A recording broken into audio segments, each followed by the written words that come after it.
the parents are burnt out, right? Like there's probably more fighting going on inside the house because everyone's stressed. Like, why am I cleaning up all of these messes all of the time? My child is stressed out because they're constipated and now they're dysregulated because they feel uncomfortable in their body. They can't sleep anymore. There is just a lot going on. So I always tell families, take a step back, take a deep breath. Like, it's okay. It's going to be all right. It's okay if you have to restart. It's okay if your child has to go back in pull-ups for a little bit while we can help their body feel safe again. That is just the number one most important thing is the body has to feel safe in order to be able to relax and go when they're on the toilet. A tight body is not going to be able to relax and release those sphincters and those muscles in the pelvic floor to go to the bathroom. Welcome to All Things Sensory by Harkla, your go-to podcast for practical insights on sensory processing and development from an occupational therapy perspective. Hey there, welcome to All Things Sensory by Harkla. We're so thrilled to have you here today with us. I'm Rachel, an occupational therapy assistant. And I'm Amanda, an occupational therapist. And if potty training seems to be just really challenging for you and your child right now, if you're having constipation and constant accidents, trust me, you are not alone in this struggle. No. So Amanda's background and her area of expertise is actually the pelvic floor in occupational therapy. And it's a topic that honestly isn't talked about enough. And I feel like over the years, you've just come to specialize in this area because families are like, please, can someone help us? Yeah. And OTs have this cool holistic perspective that so many other providers just don't. Yeah, and I feel like toileting struggles often just get labeled as behavioral, or if something with constipation comes up, and this is no hate on pediatricians, but it's often just just give them some MiraLAX and they'll get over it. Because sometimes kids do, right? Yeah. Sometimes there was just something that came up. Maybe they had a bad couple days without enough water, or, they went off their normal diet routine, and they might need a couple capfuls, and then, they're back to their normal selves. But for a lot of our kiddos, we can't just, slap some MiraLAX on it and expect it to be fixed. We really need to get to the root cause of what's going on. And there's just so many little pieces to this puzzle that is, your child's body, their pelvic floor, their digestive system. There's so much involved when it comes to potty training. So many layers that we have to peel back, right? So many parts of the puzzle that we have to make sure. And I love that you mentioned addressing the root cause. We have to just get to the bottom of it. It's not just here's a couple capfuls of MiraLAX. What's actually causing the constipation? Is it a positioning problem on the toilet? Did they just eat something that didn't agree with them? Are they trying to feel that proprioceptive input in their gut and they're holding so that way they can feel something? Which just breaks my heart, but it's literally the most uncomfortable feeling. And I think that this is a topic that we're going to continue to talk more about, but hopefully it gives you some insights and some strategies as to what you can actually do to help your child. Yeah, today we're going to break down all things pediatric pelvic floor, and it really is different from adult or women's health pelvic floor strategies and things. So you're going to want to continue listening because we're going to dive into all the things. Yep. So toileting or potty training, this is a developmental skill. It's a milestone, just like any other milestone out there, right? We're talking walking, crawling, starting solids, riding a bike, communication as well. Yes. And it's an early skill that we should start early and often. And we want to help our child's pelvic floor be strong and coordinated, and their breath to be coordinated on as early as we possibly can. But it doesn't mean that we need to start potty training right at 6 months. But the earlier we start introducing the concept of it, of the toilet and going. And helping kids be aware of what's going on inside their body and how these muscles work and relax and stretch, the easier this process is going to be for you. Absolutely. And just going along with that, making sure that when we are trying to help them understand some of those concepts and their body, the less shaming and guilt we can put on these body processes, the better, because we don't want kids to fear pooping or peeing or, getting dirty or messy, and we just need to make sure that we're as neutral as possible and just like, this is what it is, this is what happens. Yeah. And I want to reframe something, because so many times I hear parents tell me like, my child is just lazy. There's really no such thing as a lazy child. There is typically something underlying going on in any realm, maybe not even related to potty training on the pelvic floor, but there's not really a lazy child. Your kid is normally communicating something, or they're lacking something. Exactly. And it's not bad parenting if potty training or, constipation or any of this is impacting your household right now. It's nothing that you're doing wrong, but we're here to give you some tips and strategies and explain some things to make this a little bit easier for you. Exactly. So when it comes to really understanding what the pelvic floor is, I feel like there's a lot of misconceptions. Like as a mom, it's like, oh yeah, your pelvic floor is weak. Oh yeah, do some Kegels and it'll get stronger. But I think it's, like you mentioned, it's completely different with kiddos. Yeah. And it's, it's the same muscles, right? It's still this little group of muscles, the pelvic floor muscles. It's like a little hammock or a ball that holds all of those organs in and coordinates the use of those for things like having a bowel movement and peeing. And our children have, they have the same structures as us. That's just they're early on in their development. And so one of the things I just want to debunk, like super early in this episode, is that pelvic floor therapy, when we're discussing things with the pelvic floor relating to children, it's very different from women's pelvic floor. So if you're a mom or a parent and you've gone through pelvic floor therapy yourself, if your child ends up needing this support, there is never any internal work for children with the pelvic floor.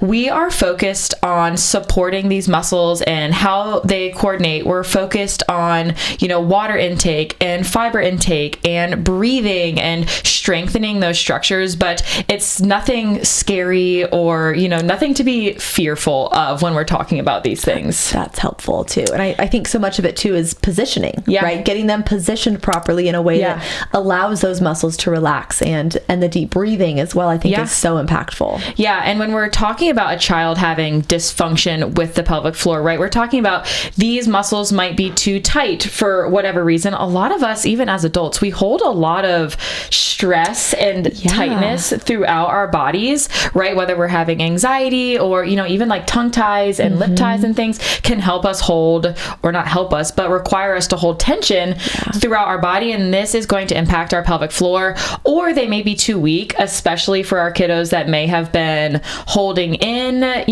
their poop or pee, and these muscles are just getting weaker, leading to accidents or constipation. So there's just so many things that go into the pelvic floor functioning properly for these kids, and we just need to start debunking it. Yeah, and start having these conversations sooner and making sure that we're catching these challenges early on. I like the thought of like the little hammock and then having to strengthen those muscles, but then also as you're listening to this episode, do a body scan and recognize, like, are you holding? Are you clenching? Are you uncomfortable right now? And like release that tension and see what you notice and see what your body is telling you.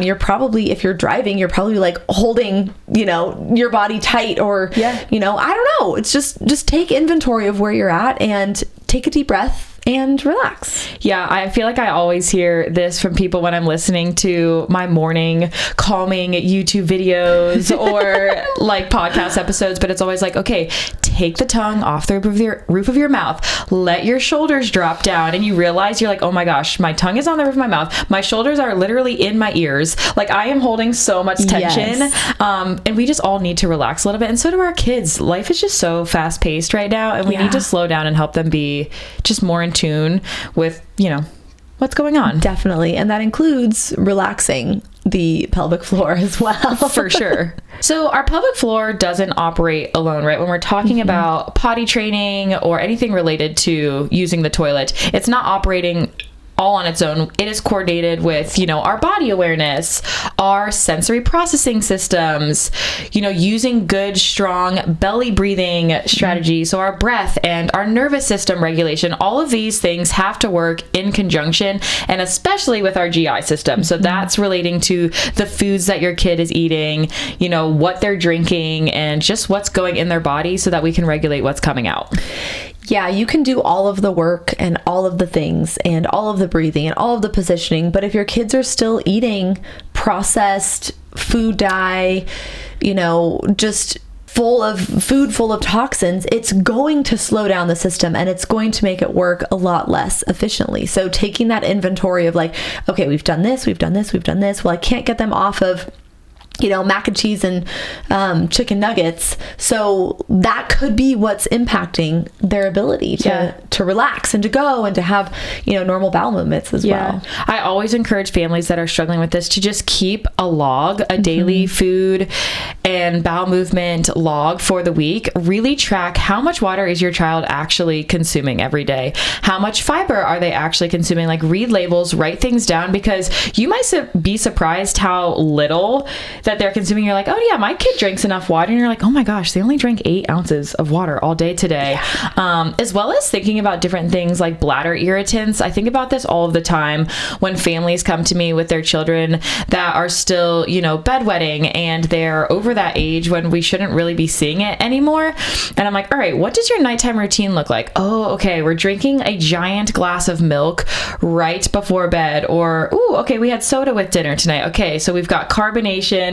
We have got caffeine, we've got dairy, all of these things can irritate the bladder and make it harder for kids to hold at night, and adults. So if you're an adult and you're like, oh, I'm always getting up in the middle of the night, do a check on what you're consuming in those hours leading up to bedtime. I do feel like it is toddlerville though, for toddlers specifically, to like chug water right before bed too. Oftentimes it's because they kind of forget and they get busy throughout the day, and so by the time they lay down and they go to sleep, it's like, oh my gosh, I need to drink this entire lake right now. Yeah, it's so true. Keeping an eye on what your kid is consuming throughout the entire day. And I know it's hard. I mean, our kids are at daycare, they're at a preschool, but even, helping them be more in tune to like their teachers or their daycare providers, and letting them know like, hey, I'm trying to keep track of this. Can you let me know how many times you had to fill up their water bottle today? Or did they even drink from their water bottle today? Like, just let me know. And there's ways to, work around. If your kid's a mac and cheese eater, maybe we can blend up some peppers or carrots down into the cheese sauce and put it in there. So not necessarily hiding it per se, but there's a lot of ways to add in that fiber and those good nutrients into their foods that they're already preferring, and just help support them a little bit more. Yeah. I follow Yummy Toddler Food. I think yeah, me too. So many helpful ideas. And the foods are so like bright and colorful and fun. Which is what kids want. Yeah. So Yummy Toddler Food. Love that one. Yeah, that's a good one. So the pelvic floor clearly is important when we are considering potty training. So let's say we have some clients that we're working with who are struggling with potty training. It's not clicking. They are having multiple accidents. Where do we go from here? Yeah, usually families come to me at this point in time, and we are, the parents are burnt out, right? Like, there's probably more fighting going on inside the house because everyone's stressed. Like, why am I cleaning up all of these messes all of the time? My child is stressed out because they're constipated, and now they're dysregulated because they feel uncomfortable in their body. They can't sleep anymore. There is just a lot going on. So I always tell families, take a step back, take a deep breath. Like, it's okay. It's going to be all right. It's okay if you have to restart. It's okay if your child has to go back in pull-ups for a little bit while we can help their body feel safe again. That is just the number one most important thing, is the body has to feel safe in order to be able to relax and go when they're on the toilet. A tight body is not going to be able to relax and release those sphincters and those muscles in the pelvic floor to go to the bathroom. No, I think that's so important. And you can't rush a child to do something. You can't tell a child, why didn't you tell me that you had to go? And it's like, oftentimes it's at the last minute and they don't know that they had to go. Yeah. And so I think it's so important to just remember that the whole house is as regulated as the least regulated person in the house. That's so good. And so when it comes to potty training, just again, taking inventory of like, what does the process look like from the time your child maybe says they have to go to the bathroom to you get them on the toilet, and then you're getting cleaned up if they had an accident. Like, imagine like having an out of body experience and just like watching the situation, like, or if there was a camera on and you were watching yourself back of how you were interacting and talking to your child, like, would you want other people talking to your child that way? Mm-hmm. If this was happening maybe at school or at daycare, think about that too, and have that perspective taking with yourself or with a family member when it comes to potty training and helping a child actually feel safe. Like, how would you want to be spoken to when you had an accident? I don't joke, I tell the truth, but that was weird, I'm sorry. Because it's not joking, it's just like, my daughter, she's almost 4 and she still has accidents sometimes, and she says, but Mom, I'm still learning. And I'm like, you're right. You are still learning. Yeah. And it's okay. Like, we're still learning, but here's the steps we're going to take in order to get there. But it's never like, I can't believe you did that. Yeah. Like breaking down. Okay, I know you're still learning. So let's think about what happened leading up to, I call them leaks, and I try to use the word leak instead of accident, but like, what happened leading up to that leak? Oh, you were playing outside, you were running around a lot, like maybe we weren't in tune with our body and what was going on, or did you feel something and you ignored it? What happened, and talking through it in a calm manner with your kid. And I also like to think about, people always ask me about like the reward charts, the M&Ms, the Skittles and things. And I think for some kids it does work, and for some families, but I also think sometimes rewards can be a punishment, because if your child wasn't successful that day and we're now withholding that reward, that's a punishment, right? Mm-hmm. And so it's really hard, and it can get really tricky. Sometimes your kid maybe didn't have enough water or had more water, or there was something really stressful that happened at school that day, mm-hmm. or their routine is off, and an accident happens, and now we're withholding a reward that your kid really wanted, and now we're having tears and they're upset with themselves, and there's shame involved. So I just say, like, be cautious when it comes to the reward systems. They work in some settings. I'm not saying don't use them, but just be cautious with it. Yeah. Err on the side of caution for sure. I love that, because every kiddo is different, and I think that you don't want to go down that wrong mm-hmm. side of the rewards. For sure. And their little self-esteem, like, I know. They're so sweet. I know. They want to impress you. Will do well if they can, right? Yeah. And I don't think that we should punish them for having those leaks, if they're still working on controlling it. I think of like the sphincters with babies, mm-hmm. like the esophageal sphincter. Yeah. Like, we don't get mad at babies when they spit up, right? Because they're still learning, and that sphincter is still growing and developing. I mean, same thing works for the other side, the other end, Yeah, especially if your child has like undiagnosed constipation. And I think, that could be a whole episode in and of itself, is just like the signs of constipation. And even if your child is having daily bowel movements, like what type are they? The Bristol stool chart, you can look that up on Google. There's like a ton of different types, but it just kind of goes and explains what your child's poops look like and what that could mean. But even if they're having daily bowel movements, they can still be constipated. Mm-hmm. That's not always the number one indicator that something's not going on. And if there's stretching going on in the rectum and in some of those structures, this can really impact their ability to truly be able to hold it. Mm-hmm. And if we don't know that that's going on with them, and this is kind of like coming full circle back to that pelvic floor, but we just have to be in tune with our kid, what's going on, and get these things checked out. If you are having some concerns of like, this is maybe taking longer than like any of my friends, kids, or anyone else, my other kids that have went through this, it seems it's a lot harder than it should be.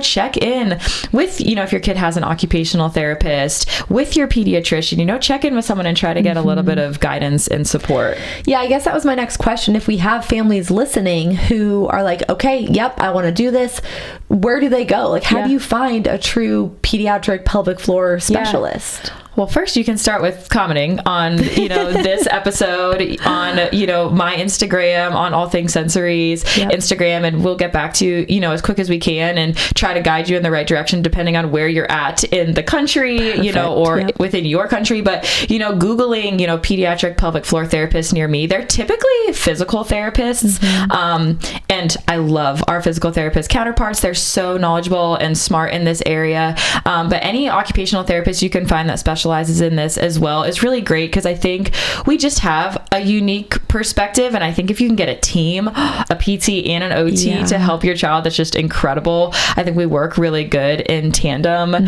with this, because we're looking at it from a sensory standpoint, a reflex integration standpoint, you know, even like a dietitian. Maybe your child is struggling with their GI and gut health, and maybe they have some underlying allergies and things that are impacting. So it's just important to kind of get a team. But I think starting off with your pediatrician, but if your pediatrician is kind of brushing you off, you know, just advocate and be like, hey, like, I know I've done my research on this and we've kind of done all of those things. Is there anyone in the area, you know, as far as an OT, a PT, you know, a dietitian that you could lead me to? And once you get to that specialist, usually that specialist will know a team of people that they can help guide you. Yeah. I think it's helpful to not just take a medication if that's the first line of defense. That should be the last line of defense. Agreed. Right? So ruling out all of these other areas, seeing the specialists before we try something like a MiraLAX, right? Just because that's not even like approved for kids, which is so crazy. Yeah, it's one of those tricky things. And I know CHOP, the Children's Hospital of Philadelphia, started a study on MiraLAX for kids. I think it was like, I don't even know, 10 or 15 years ago, but it's never been finalized. And research is super hard when it comes to kids, because there's so many like laws and restrictions and loopholes and things that you really have to go through to make this validated research. So, you know, and I think they found that it could be safe, but you always want to work with your doctor before you just go and pick up a bottle of something like that, because like you said, it is only FDA approved, you know, for 18 and up. So just be cautious when you're using those kind of things. I'm not saying avoid them, but just work. There's a time and a place with a specialist. For sure. Yeah, for sure. And there's different options, you know, it's not just MiraLAX. There is, you know, Senna and X-Lax chocolates. And, you know, there's just so many different avenues that you shouldn't walk that alone and try to figure it out of like what could work best for your kid. You want to have a team. For sure. Yeah. And I think that's the takeaway, right? That's the takeaway today. Make sure that you do communicate with your doctor and you advocate for your child too. If you know something's just not quite right, then you're going to leave with a referral to the place that you want to go. And if you don't, then chat with a new pediatrician. You know, I think that you deserve to be heard and get what you need in order to get your child the support that they need. Totally. Yeah. And before we close out, I do want to touch on a couple of those red flags that may be coming up, like this is not normal for your child and why it might be taking so long. So things like chronic constipation, stool withholding. So in this scenario, you're going to see your kid is probably crossing their legs when they try to have a bowel movement. Or like extending the legs. Going into extension pattern, or sitting on their heels. That means they're trying to hold it in. So you'll see a lot of these kiddos squat and like dig their heel like into their butt to try to stop, you know, the poop from coming out. Yeah. We don't want to be seeing those habits with our children. Any pain or blood in the stool, huge red flag. And we're going to want to talk to our pediatrician quickly on that one. And then with bedwetting. So if this is showing up, maybe your child was already dry through the night for an extended period of time, or they're like over the age of 6 and they've just never been able to stay dry overnight. This is going to be a sign. And usually I feel like it relates back to constipation, but it could be something more medical going on. So that's a red flag for me. Difficulty sensing the urge to go, or confusing the urge. Like maybe they're saying they have to have a bowel movement, but they really had to pee. That's a red flag. What else? What about feeling like they have to have a bowel movement, but it's just gas? Yeah, so true. And I feel like that comes down to interoception and like understanding what those body cues and signals are and like I guess it's better to like err on the side of caution. Like if you know, go to the bathroom and it's just a toot, rather than, you know, you don't go to the bathroom and then things come out unexpectedly. And they probably are similar, right? Like if we're trying to pass gas, our our digestive system is actively working and pushing things along and through. So they do kind of go hand in hand. And that's usually one of those signs that I talk to kids about of like, did you notice this came through? Like that might be a sign that it's time to go sit and try on the toilet. So that is, those two do kind of go hand in hand. So yeah. And even just like you mentioned, teaching them what those signals mean. Like that's your body communicating to you. Like, okay, things are moving, things are coming down. You've got some gas, some flatulence happening. Yeah. Guess what's going to come next? You know, and kind of explaining that to them as well. We're really getting into it today. We are. We're getting really personal. We are. The body. But it's so true. And like trying not to like label your feelings onto your child and telling them, well, this is what you're going to feel, but noticing if you hear their stomach grumbling, or you know, smell them pass gas, you know, point it out and ask them, what do you think that means? What is your body trying to tell you? And see if they can come up with the answer of what's happening in their body, and helping them identify it and label it and speak it out loud. I love that. Yeah. So a few last minute tips and strategies that we wanted to cover. The first one being positioning. That is huge. And that is like a hill that I will die on. Get out of the feet dangling motion here. All right. So give kids the step stools, give them the smaller toilet seat, right? So they don't feel like they're falling into the toilet. Give them that stability, because they cannot relax if their feet are dangling, if they have that tension, if they're literally like holding themselves up on the toilet. So make sure that you give them that position. Their knees should be slightly above their hips. They should be leaning forward a little bit. Give them that proximal stability, so that way they feel comfortable enough and safe enough to relax. Yep. So true. It is so important that we don't have dangly feet when it comes to toileting and potty training. And the second thing that is so important is breathing. When we are on the toilet, teaching our children how to belly breathe and actually like take deep breaths in through our nose and out through our mouth, especially for our kiddos that may be struggling with constipation or some hard stools to pass. Blowing bubbles on the toilet is huge. Humming, and this one's my favorite one to use, but it's called the moo to poo. I found this one, I don't even know when, years ago. I think I found it on YouTube or through another PT, but it essentially, you really exaggerate the moo sound. So you're going to exaggerate the and the ooh sound in moo. You're going to hold it out, and it helps build pressure within the body and helps you be able to relax and deep breathe and blow out and get it out just a little bit easier. So that, in conjunction with your feet supported and just helping your body feel more safe on the toilet, is going to be really helpful. And I think too, going instead of saying, you know, push, right? We don't ever really want to be pushing out our urine or our bowel movements. We want to relax and let our body's natural urge push it out, just like having a baby. Like, you don't have to push, it just naturally just comes out. Right. So I think that's helpful to remind, just to remember, like, you don't have to use that verbiage of like, okay, push. It's more of like, relax. No, seriously. And it's counterproductive, right? I feel like even as adults, people are like straining and you're holding your breath. That's like complete opposite of what we want to do. So if you notice your kid is often like clenching and holding their breath, remind them like, oh, breathe. It's time to breathe. Blow out your birthday candles, you know, do something to get them to like stop straining, because that's going to be just counterproductive. Yeah, for sure. And then the last thing is going to be those predictable routines. So trying to keep things consistent, predictable, trying not to use any kind of shameful, punishing type language, and just be really calm and supportive to your child during this process. Yep. Keyword: calm, supportive, safe, comfortable. And we acknowledge that it's not always easy. No. And there's going to be times. So if you need to step away and you're like, what in the world is happening in my house today? You know, walk out of the room for a minute, you know, take a couple deep breaths. Remember that your child is literally just a sweet baby, and then come back in and help support them through it. Oh my gosh, I love that so much. All right. Well, I think it's time to wrap this episode up, but please let us know if it was helpful. Leave a comment, tag us on social media at All Things Sensory Podcast. Let us know all of your deepest, darkest thoughts on potty training, what's going well, what's not. Make sure that you're following us. Follow Amanda, your pediatric OT, for more strategies, and just take the time to try some of these strategies consistently and see what happens. Keep working at it, and don't stress yourself out too much. Give yourself grace through this process, because it's not easy, and potty training doesn't happen in a day or a weekend or a week. So give yourself grace through this process. We appreciate you being here, and we will plan on seeing you next week. Bye. Thank you so much for listening to All Things Sensory by Harkla. You can find links and resources from today's conversation right in the description of this episode.